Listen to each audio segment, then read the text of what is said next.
Add చేస్తున్నామండి. ఒక 2-3 స్పూన్లు యాడ్ చేస్తున్నాము. మరీ ఎక్కువ వేస్ట్ చేసినా స్మెల్ ఎక్కువగా వచ్చేస్తుంది. గరం మసాలా,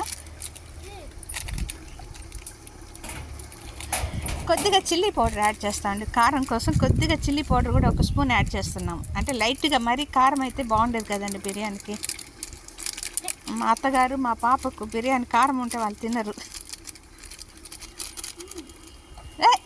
అదే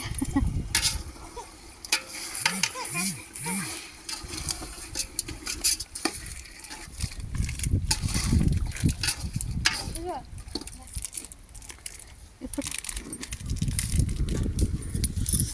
సాల్ట్ ఇంకొంచెం వేస్తారా?